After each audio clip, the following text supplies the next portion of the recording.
What's up, everybody? Michael Walsh here. So I want to talk about Islam Makhachev and what's at stake for him this weekend. Because yesterday I talked about JDM and what a win would mean for him.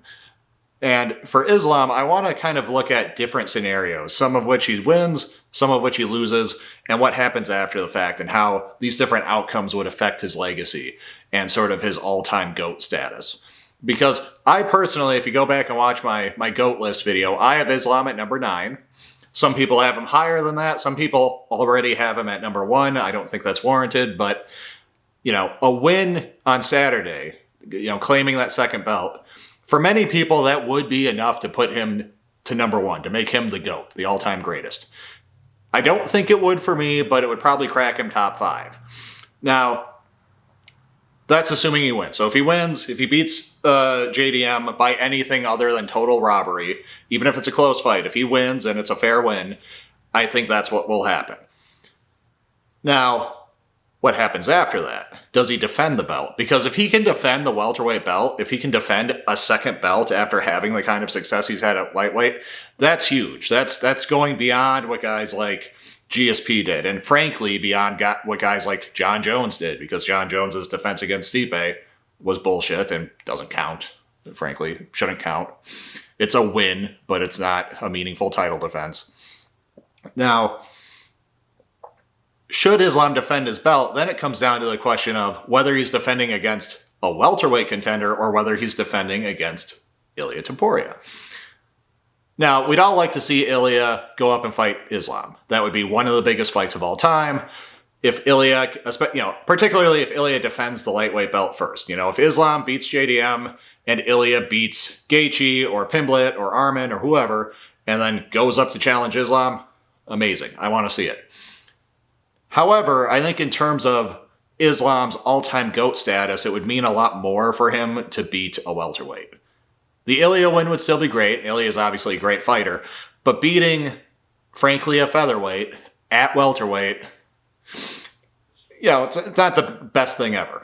But if he can beat one of the welterweight contenders, if he can beat Sean Brady, if he can beat Ian Gary, Shavkat, whoever it is, that's a lot. That is more, again, than GSP did. That is more than John Jones did. That would do a lot. That might put him at number 1 for me. Now, what happens if he wins the belt, tries to defend it, and loses? And in that case, it could be against Ilia, it could be against one of the welterweights.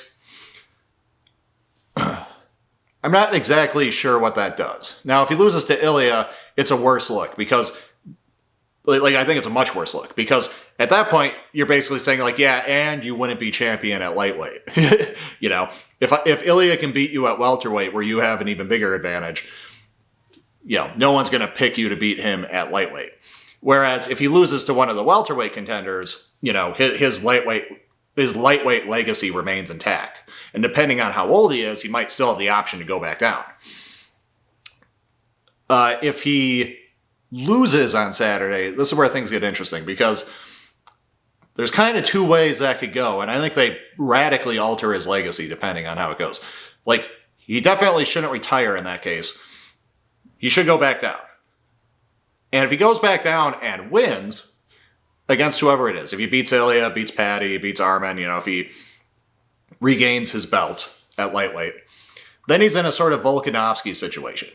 And frankly, a better situation than Volkanovski, because Volkanovski, of course, went up to fight Islam, he lost, went back down, beat Yair Rodriguez, reinforced his status as the top featherweight, went back up again, lost again to Islam, came back down, lost to Ilia, which, there wouldn't be an equivalent loss like that for Islam in this scenario. But for Volk, he loses to Ilia, but he comes back, beats Diego Lopez, regains his belt. That did a lot for his legacy. If he can defend his belt again, ideally against Evloev, that will do tremendous amounts for his legacy. So I think Islam could be in a similar spot. He could go up, lose to JDM, come back down, beat Ilia. That's very good. Him losing to JDM would do basically nothing to hurt him at that point. And he would, for me, that would help his GOAT argument. That he's not going to be number 1 by losing to JDM, coming back down and beating Ilia, but he might move up the rankings a little. Now, what happens, though, if he loses to JDM and then he comes back down and loses again. He comes back down and Ilya beats him. He comes back down and Armin beats him. What happens in those scenarios? That could be pretty destructive to his legacy, if we're being real. Now, some of it might not quite be fair, because Islam is starting to get older, and fights like this, they're not going to happen with immediate turnaround, so how old he is by the time he fights someone like Ilya or Armin, there might be an argument he's past his prime by then. And you know me, I like to talk about people being past their primes. But in any case, if he were to lose back at lightweight again, people are going to retcon his legacy. Or not even retcon per se, because some people have already pointed these things out, but they're gonna take the uncharitable interpretation of his resume, and that's the narrative they're gonna stick with. So if he comes back down and loses, they're gonna look at his title run and they're gonna say it wasn't very good. They're gonna say he had a long win streak to get to the title, but he didn't beat anyone that good. The Dan Hooker win has aged well. The Bobby Green win has aged very poorly. But in any case, not a great run to the title, just great in terms of length, in terms of win streak, but not in terms of name value, not in terms of beating top contenders. You could argue that Charles Oliveira was past his prime when Islam beat him. I've made that argument. Volk was a featherweight, and Volk did very well in the first fight. Volk, you could argue, was past his prime in the rematch, because Volk was already starting to age out, kind of going into that first fight. He took the second fight on short notice as well. So you could diminish that win in that way. Poirier definitely passed his prime, didn't deserve the title shot. And Renato Moicano, also kind of getting up there in age, and also took the fight on short notice and didn't deserve the title shot.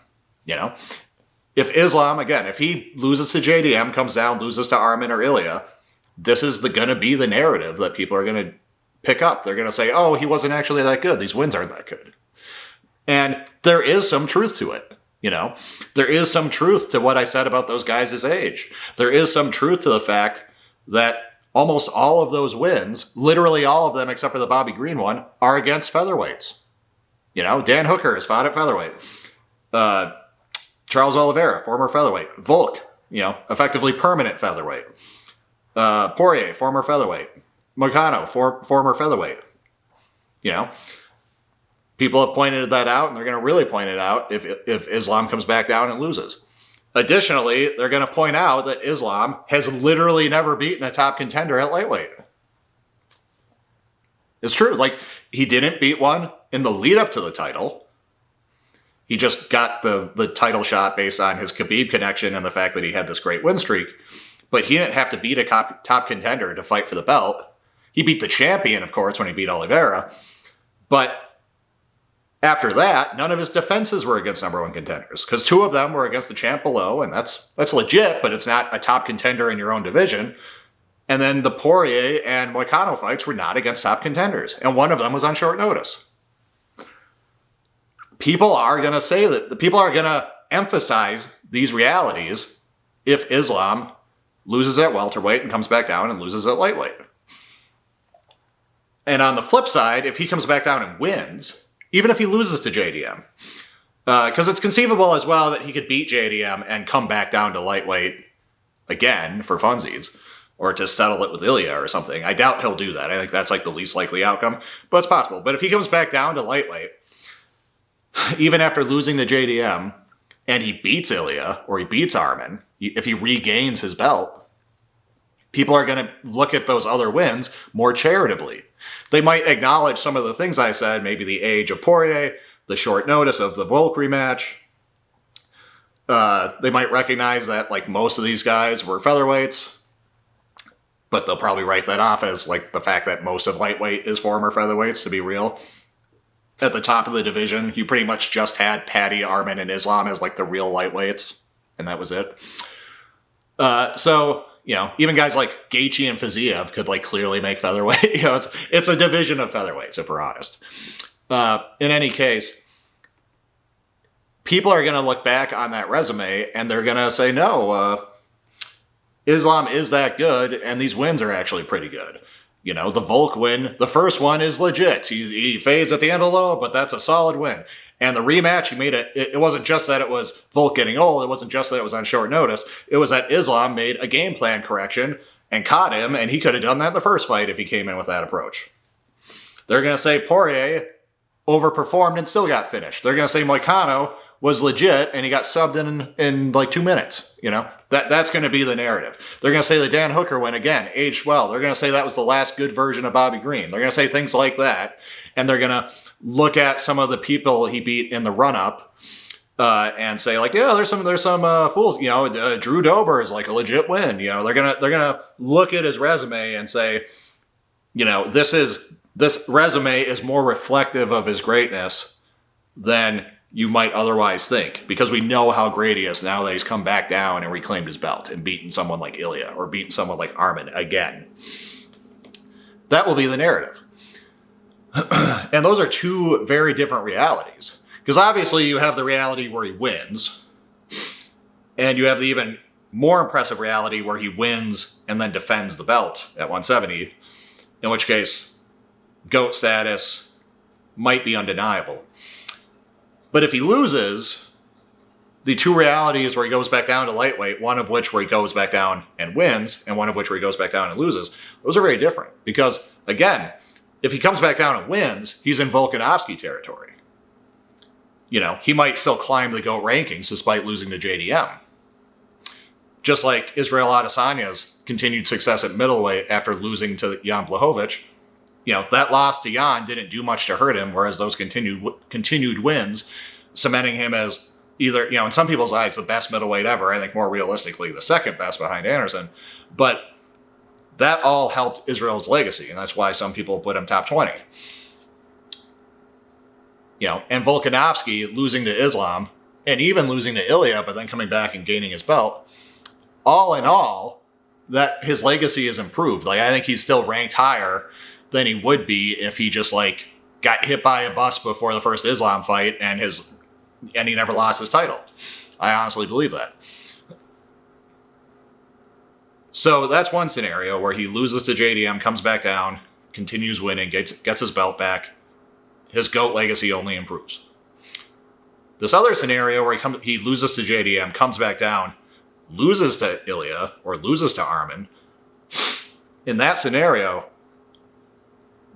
he's going to be hurt a lot, because not only will he have these losses, not only will it be clear that he's no longer the top guy at lightweight, no longer does whatever potential people imagined him to still have, will that be snuffed out the way it always is when someone's winning streak comes to an end. And that's like the perk of being undefeated and retiring. The perk of being Khabib Nurmagomedov or being GSP. GSP wasn't undefeated, but he was on a streak when he left. The perk of that is that people imagine you could have done more. When you do that, people don't think in their head, oh, you were going to lose that next one. This was as good as you could have done. What they think is, wow, he was on top. He could have kept going, but he chose not to. And then in their mind, they don't know how much longer that streak could have continued. So you sort of have your cake and eat it too, where Khabib retiring the way he did, in a lot of people's minds, he might as well have defended the belt, 4 more times or something, because that's what they imagined he could have done, and he didn't have to prove that right or wrong. He just got to leave. But as soon as you lose, all of that hope goes away. So look at someone like Tyron Woodley. He had 3 defenses of his welterweight belt. I mean, it was 2 defenses and a retention, but effectively 3 defenses. People were arguing he's the second best welterweight of all time. Some people were even saying he's nearing GSP, which of course wasn't true. And as soon as Woodley lost, people kind of reinserted Matt Hughes as the second best. But in any case, things were looking great for Woodley. But then what happens? He loses, and then he keeps losing. He has the Tony Ferguson thing. And people think worse of him than they did when he was on top, even though nothing changed in terms of his resume, in terms of his wins. He still had 3 title defenses. He had 3 title defenses before he lost. He had 3 title defenses after. But before he lost, they imagined he could do more. They imagined he could go on winning. And as soon as he lost, he proved that he couldn't. And it'd be the same thing for Islam. Right now, Islam is benefiting from not just his resume, but the perceived potential, the perceived continuation of his reign. The yet unshown, but believed in possibilities. Like, that's what's adding to people's opinion of him. And if he comes back and loses, he snuffs that out.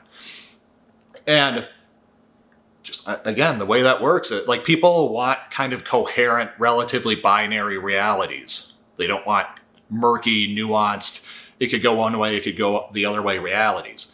And that's, and that's very human, and it's not very fair, and it might not be very true, but I swear to you, this is what will happen. If he loses to JDM and comes back and wins, people are going to look very favorably on his lightweight run. And they're going to treat him well in GOAT discussions. If he loses to JDM, comes back and loses to someone like Ilya or Arman, they're gonna take the unfavorable, uncharitable interpretation of his lightweight run, and they're gonna diminish him, and he's gonna drop in everyone's GOAT list. That's just what's gonna happen. It might not be fair, but it's what's gonna happen, because people want a coherent, simple narrative. They want it to either be, you were that great, and this resume is great, or you weren't actually that great, and this resume actually isn't that great either. That's what they want. So that's if he loses to JDM and goes back to lightweight. Again, of course, if he beats JDM, he could retire then, and in some people's minds, he'll be the GOAT. He could defend his belt, and if he defends it against Ilya, cool. Even cooler still, if he defends it against a welterweight, he might have, nearly undeniable GOAT status at that point. And lastly, if he wins against JDM, tries to defend at welterweight, but loses, which I covered a bit, because if he loses to Ilya, of course, that'd be the worst case scenario. But if he just loses to another welterweight, it won't leave as good a taste in people's mouths as if he just retired on top, but I don't think it would do much to hurt his legacy, especially since he'll be kind of old at that point. He is up a weight class. He will have beaten JDM. I think it would be similar to GSP beating Bisping, where it's like, no one thought Bisping was actually the best middleweight, and so that hurts GSP's double champ status a little bit. It would be a similar thing here where people would probably say, well, JDM just wasn't actually the best welterweight, which is something he's got to prove for himself right now anyways. The loss to Islam losing to the next guy would be more illustrative of that than something bad about Islam, so it would kind of diminish his double champ thing a little bit in the way that GSP's is, but it would still be official. He would still be a double champ, and his lightweight run wouldn't be tarnished by that. So those are kind of all the ways this could play out. And like I discussed in the JDM video, part of what's annoying about this is we won't know by the end of the weekend. I mean, we will if Islam just wins and retires. That's kind of the one scenario where this will be ironed out. But win or lose, if he doesn't retire on the spot, there's a lot of ways this could go. And they do range from him being the undisputed GOAT of all time to him dropping horribly in people's GOAT rankings to where he's barely top 20, maybe not even top 20. If he loses to JDM and then goes down and loses at lightweight, people aren't going to be nice about it. People are going to be is this guy better than Alex Pereira? Is this guy better than Israel Adesanya? Is this guy better than, et cetera, et cetera. They're going to ask those questions. And he might, I suspect he'll be top 20 for most people.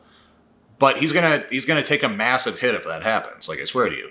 Because people, again, they want a coherent narrative, and his resume at lightweight has a lot of holes you can poke in it if you want to. And people will want to. So those are my thoughts on that.